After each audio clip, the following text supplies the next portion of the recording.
nalulungkot, ikaw lagi ang hinahanap. Araw-araw ninanais mabigyan mo ng sangyakap. Paroon sa inyong bahay, iiwan sa may pintuan ang sulat na may sabing kita tayo sa tagpuan. Gusto kitang makausap habang nakatambay sa tagpuan kung saan malayo sa inyong bahay. Dahil baka malaman ng iyong ama't ina na tumatakas ka ng bahay, pupunta ka lang pala at sasamahan mo doon sa may tabing ilog na tayong dalawa lang, daig pa ang magsing-irog. Humihimig ang mga ibon at ang langit kumakanta. Bakas na di na maglaon ng saya sa ting mata. At pagkasama ka, tila naaabot ang langit. Di alintana ang lahat kahit magulang mo'y magalit.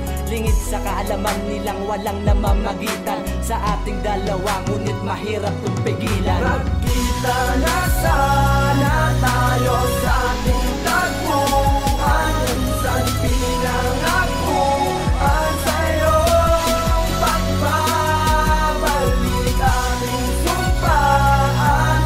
Huwag mong kalimutan sa ating pag-iibigan. Ako ay nasasabi sa nagkikita na tayo na madalas gumagawa ng palusot para ikay makalabas at makatakas sa tahanan nyo lang para sa katiting na panahon makita't makasama sa tagpuan sa upuan. At pag sumasandal ka na sa kimbalikat ay dama pagmamahal na pinapaigting ng kakaibang lambing. Mawali wag na sana sa Diyos ang hiling, ngunit ang tadhana'y biglang sumalungat nang malaman ng magulang mo ang lahat-lahat. Nung isang araw nang pauwi na tayo ng sabay, ay di inaasahang makita ng iyong inay. Dalawang mata ay nakatitig at ikaw ay nabalot.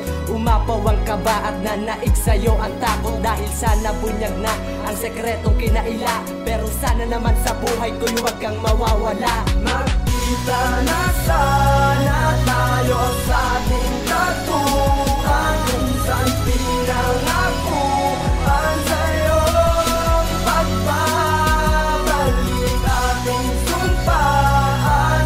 Huwag mong kalimutan sa ating pag-iibigan.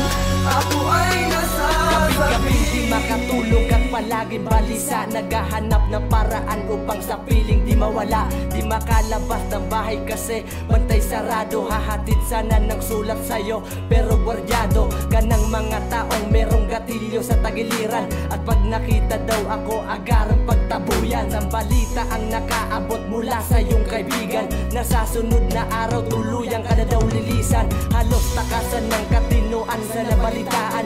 Paano na ba ang lahat kung maaalis ang kasiyahan na tanging sa'yo lamang nadarama't nakuha? At akala ko ba naman hindi na to huhuba? Lumuluhang naglalakad na merong alinlangan nang makita ka saglit sa tagpuan niya ng kailangan. Kailangan ko na lamang panghawakan ng sumpaan nating dalawa na walang lilimot sa tagpuan. magkita na sa